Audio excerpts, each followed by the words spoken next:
আমি Mohammad Tajidur Rahman, instructor graphic design, Dinajpur কারিগরি প্রশিক্ষণ কেন্দ্র। আজকের বিষয় ব্যাগ ডিজাইন। ব্যাগ বিষয়ে দুটি কথা না বললেই নয়।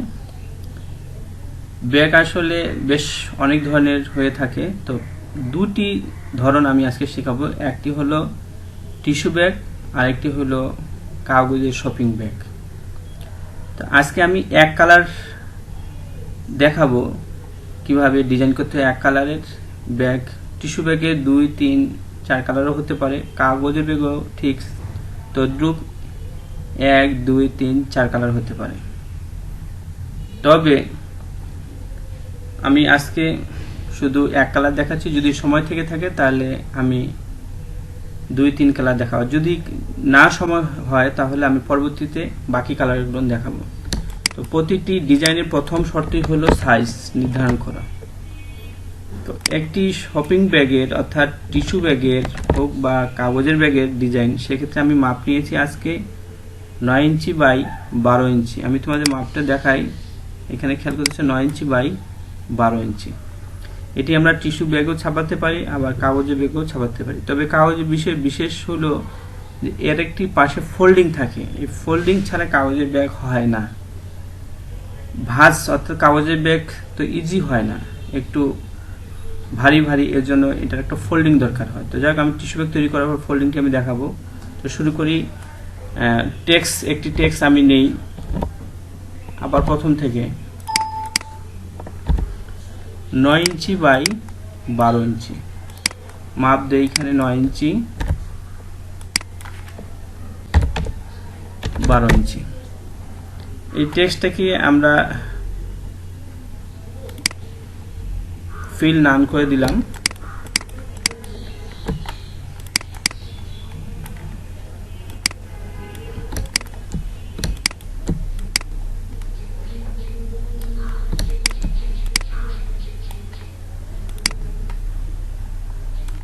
বা ফিল কালারও দিয়েও করা যেতে পারে, কোনো সমস্যা নেই। তবে সেক্ষেত্রে লেখাগুলো ঢেকে গেছে, সেই ক্ষেত্রে লেখাগুলোকে উঠানোর জন্য সবগুলো টেক্সট একসাথে আমি সিলেক্ট করি। তারপর এই টেক্সট থেকে লেখাগুলোকে আলাদা করার জন্য শিফট ধরে টেক্সটে ক্লিক করলে আলাদা হয়ে যাবে। এখন বাদ বাকি লেখাগুলোকে উপরে তুলতে হবে। আমি তোমাদের এই বিষয়ে আগে কমান্ড শিখেছি। শর্টকাট কোনো control shift third bracket open,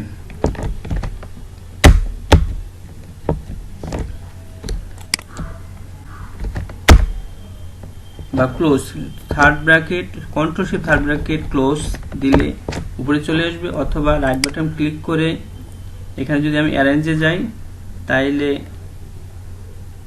send to back দিলেই চলে আসবে, সেন্ড টু ব্যাক। আচ্ছা, কাজের সুবিধার জন্য এই টেক্সটটাকে আমরা লক করে দিই। কন্ট্রোল 2 দিয়ে লক। আনলকের কমান্ড আমি আগে বলেছি, আবার বলেছি, কন্ট্রোলটা টুল হলো আনলক। তো প্রতিটি লেখা আমি আগে সাজাই নেই। ফন্ট সাইজগুলো একটু সাইজ করে নেই। প্রতিটি প্রতিষ্ঠানের নির্দিষ্ট ডায়লগ থাকে, প্রতিষ্ঠান স্বত্বাধিকারী থাকে, স্বত্বাধিকারীর মোবাইল নম্বর থাকে, প্রতিষ্ঠানের নাম থাকে, তারপরে কিছু সাব ডায়লগ থাকে, তারপর প্রতিষ্ঠানের যদি পরিচালনায় থেকে থাকে কেউ, তাদের নাম থেকে থাকে, ঠিকানা, তারপরে যেটি প্রতিটি অর্থাৎ প্রতিষ্ঠানের নিজস্ব কিছু ছোট বৈশিষ্ট্য বা ডায়লগ থাকে, সেটি এখানে উল্লেখ করা। তো আমরা প্রথমে ডায়লগ, ছোট ডায়লগ, শুরু ডায়লগটা আমরা রিসাইজ করি। এটা কত ফন্ট আছে দেখে নিই। 31, এটাকে আমরা 25 করতে পারি। তারপরে প্রতিষ্ঠানের মালিকের নাম বা স্বত্বাধিকারীর নাম, সেটাকে রিসাইজ করি। মালিকের চেয়ে নামের চেয়ে মোবাইল নম্বরটা অবশ্যই ছোট হতে হবে। আরেকটা জিনিস বলে রাখি, যে কোনো টেক্সটকে যদি আমরা ছোট করি তাহলে অল্টার শিফট ধরে ছোট করব, তাহলে সেক্ষেত্রে টেক্সটটিকে সমানভাবে চারদিক থেকে ছোট হবে। যে খেয়াল করতেছি আমি অল্টার শিফট, কিবোর্ডে অল্টার শিফট ধরেছি, ছোট করতেছি। তারপর প্রতিষ্ঠানের নাম, এস আলম ফ্যাশন, এস আলমটাকে বড় করে দিয়েছি, ফ্যাশনটাকে ছোট। এগুলো আমরা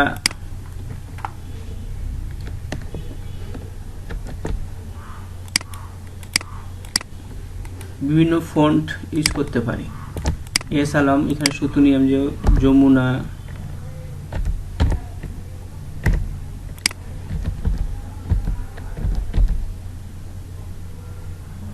এমজে এটি ইউজ করলাম, ফ্যাশন এটাও যমুনা এমজে ইউজ করি।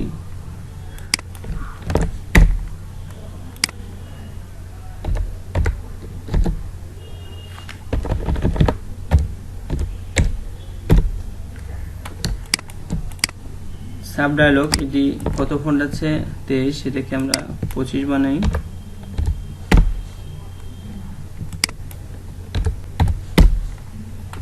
তারপর পরিচালনা পর্ষদের নাম, অর্থাৎ দুজন পরিচালনা আছে তাদের নাম এবং মোবাইল নম্বর। তারপর প্রতিষ্ঠানের ঠিকানা। সাব ডায়লগগুলো 20 আছে, 20 ঠিক আছে। এখন এটাকে আমরা ডিজাইন করি। এই টেক্সটটাকে আমরা আনলক করে এটাকে কপি করে পেস্ট করেছি। কপি এবং পেস্টের সুবিধাটা হলো একই জায়গায় কপি, একই জায়গায় পেস্ট। এটাকে আমরা পুরা একটা রিভার্স দিতে পারি। আচ্ছা, রিভার্স দিয়ে দিলাম লেখাটা। এখন যেহেতু ব্যাকগ্রাউন্ড আমরা দিয়েছি ডিপ কালার, সেক্ষেত্রে লেখাটাকে আমরা হালকা করতে হবে। এই জন্য লেখাটাকে আমাদের কি করতে হবে, ধরতে হবে। তো লেখা যদি ধরতে কন্ট্রোল ওয়াই ভিউ, লেখাটাকে ধরলাম, ধরার পর লেখার কালার ফিল কালার করে দিলাম। আবার কন্ট্রোল ওয়াই দিয়ে দিলাম, লেখাটা কি হয়ে গেল, সাদা হয়ে গেল এবং এই ব্যাকগ্রাউন্ডের উপরে ভেসে উঠলো এবং লেখাটা স্পষ্ট হলো। এখানে আমরা আরেকটা জিনিস খেয়াল করব যে ডিজাইন ভালো করতে হবে, কারণ কাস্টমারদের আকর্ষণ করার জন্য। তো আমি মোটামুটি একটি ডিজাইন দেওয়ার চেষ্টা করতেছি।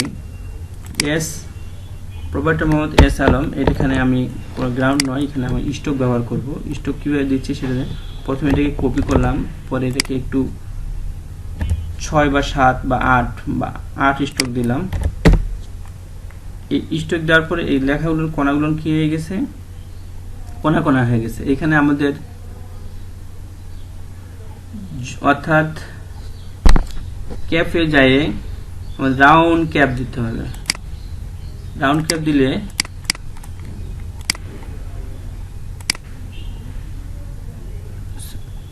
রাউন্ড জয়েন দিতে হবে। রাউন্ড জয়েন দিলে লেখাগুলো কি হয়েছে, রাউন্ড হয়ে গেছে।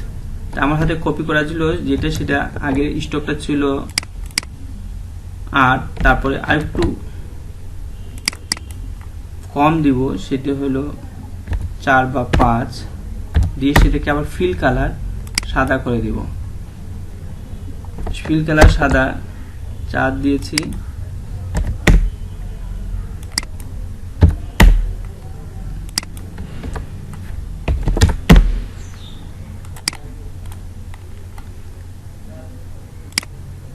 এটা হলো স্টক 2 দেওয়া হলো 2 ফিল এবং স্টক 2টি আমরা সব কালারগুলো 0 করে দিয়েছি। তারপর হাতে কপি করা ছিল যেটি, সেটি পেস্ট করলাম, সেটা কি একেবারে স্টক 0 করে দেব। এরকম একটি স্টক শেড, এই স্টক শেড তৈরি হলো। এটাকে প্রয়োজনে আমরা এই শেডটাকে যদি মনে হয় যে নিচের গ্রাউন্ডটাকে সবচেয়ে নিচে যে ব্ল্যাক আছে সেই ব্ল্যাকটাকে আর একটু কমানো যেতে পারে, স্টক আছে 6 বানাতে পারি।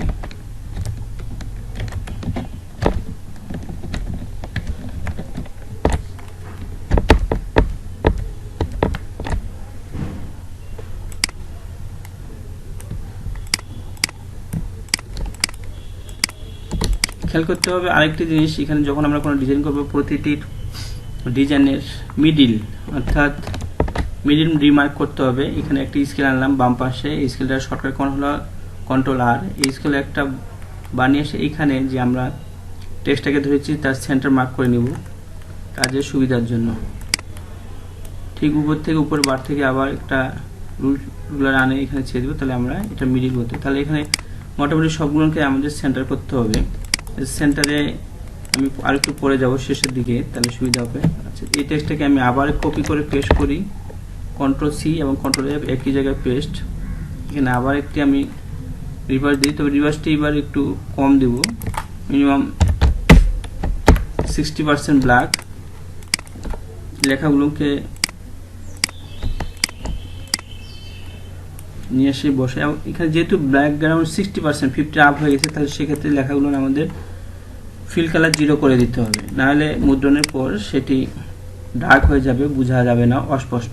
আরেকটি এই টেক্সটে নিয়েছি, এটার স্টক আছে, স্টকটাকে আমরা 0 করে দিব। আচ্ছা, এখন থাকবে সেন্টার পঞ্চগড়, তারপর পরিচালনায় থাকলো ডিজাইন। আধুনিক ডিজাইনের রুচিসম্মত ও দেশি বিদেশি তৈরি পোশাক নির্বাচনী প্রতিষ্ঠান। এই ডায়লগটিকে আমরা একটি টেক্সট সেট অর্থাৎ টেক্সট ডিজাইনে দেওয়ার চেষ্টা করব। আমরা ইফেক্টে যাই, ডিস্টোর্ট অ্যান্ড ট্রান্সফর্মে যাই, আমরা জিগজ্যাগে যেতে পারি। এখানে প্রিভিউ অপশন আছে, প্রিভিউ অপশনের মধ্যে এখানে আমরা দেখতে পারি স্মুথ দিব না কর্নার দিব, সেটি অনেক ধরনের এখানে ডিজাইন হবে। এছাড়া আমরা হাতে তৈরি ডিজাইন করতে পারি।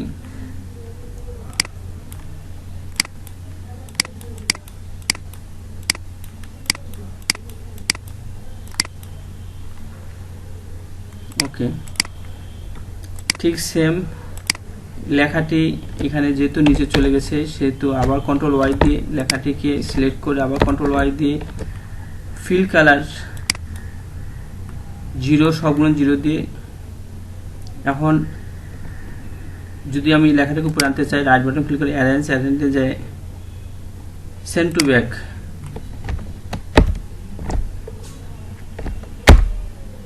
অর্থাৎ কন্ট্রোল শিফট যদি শর্টকাট কমান্ড হয়, control shift third bracket close.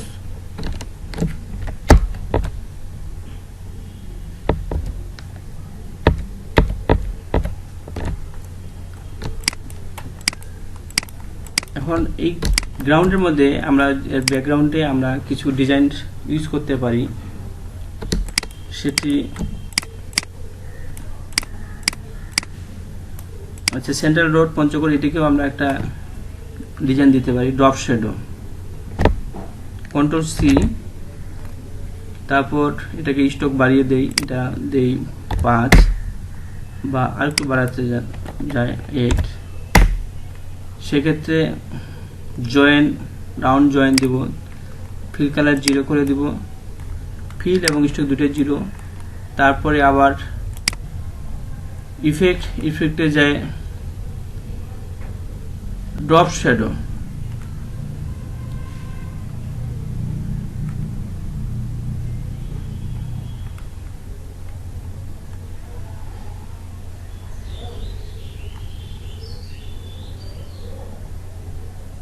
Stylish drop shadow. কত পার্সেন্ট দেব, এখানে পার্সেন্টটা সাধারণত যত কম, এখানে ব্লুয়ার্ড, অফসেট আছে, অপাসিটি আছে, এইগুলো আমরা কমে দেব। আমরা 75 রেখেছি, 0.1, 0.1, 0.07, কালার ব্ল্যাক, ডার্কনেস 100% অর্থাৎ ব্ল্যাক ডার্ক দিয়ে ওকে দিলাম, তারপর এই অপশন চলে আসলো। তারপর হাতে কপি যেটি ছিল সেটি পেস্ট করে দিলাম। এখানে একটা ড্রপ শ্যাডো তৈরি হলো। আচ্ছা, ব্যাকগ্রাউন্ডের ক্ষেত্রে আমরা ব্যাকগ্রাউন্ড একটা তৈরি করতে পারি হাতেই, সেটি 4 কোণা হতে পারে, গোল রাউন্ড হতে পারে, সবগুলো। অর্থাৎ এখান থেকে যদি নেই, ব্যাকগ্রাউন্ডের অবশ্যই কালার একদম হালকা হতে পারে, সেটা এখানে আরেকটু ডিজাইন করা যেতে পারে। আমি যদি ইউজ করি, গ্রেডিয়েন্ট ইউজ করতে পারি, গ্রেডিয়েন্ট, কন্ট্রোল 5 শর্টকাট কমান্ড,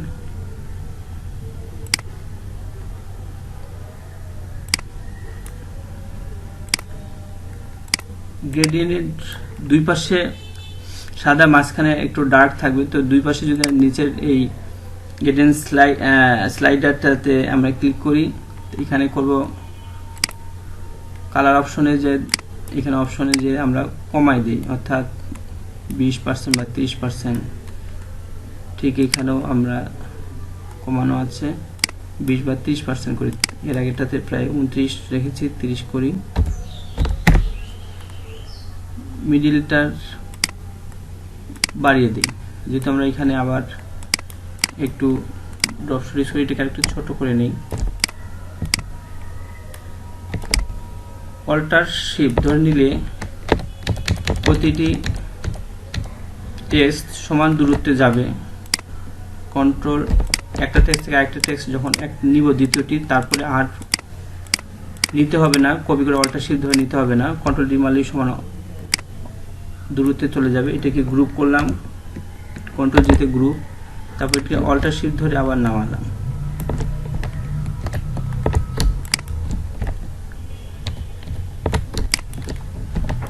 দুই তিন চার, এই চারটাকে আবার গ্রুপ করে নেই। আবার এটাকে ঠিক এখান থেকে আবার নেওয়া যেতে পারে, কপি করে নিয়ে আসলাম। এখন এই লেখা এটিকে একটু অপাসিটি হালকা করে দেই। আমরা অপাসিটি পাবো হলো ট্রান্সপারেন্সির মধ্যে অপাসিটি আমরা এটাকে 20% অপাসিটি করে দিই,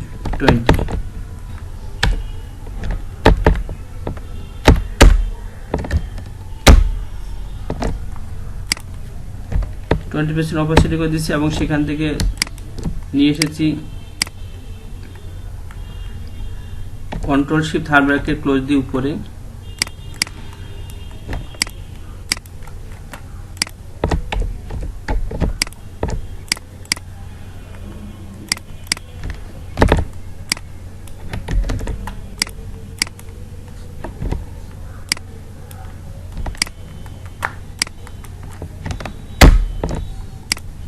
এই টেক্সট অর্থাৎ যেটা আমরা গ্রাউন্ড নিয়েছিলাম সেই গ্রাউন্ডটির তলে পড়ে গেছিল যে আধুনিক ডিজাইনের রুচিসম্মত দেশি বিদেশি লেখার টেক্সটটি।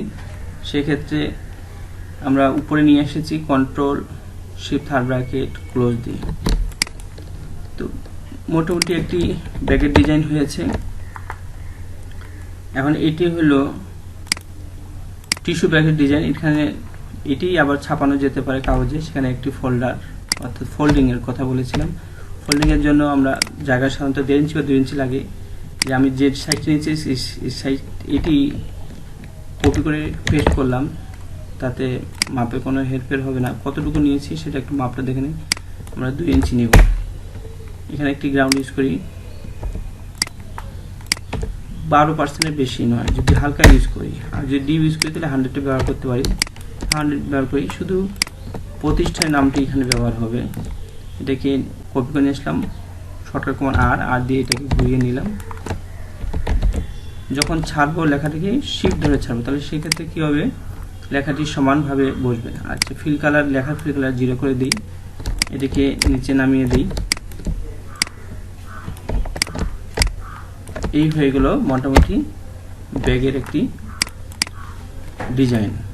এটি টিস্যু ব্যাগেও ছাপানো যেতে পারে, ফোল্ডিং ব্যাগেও ছাপানো যেতে পারে। আজ ব্যাগের ডিজাইন এই পর্যন্তই।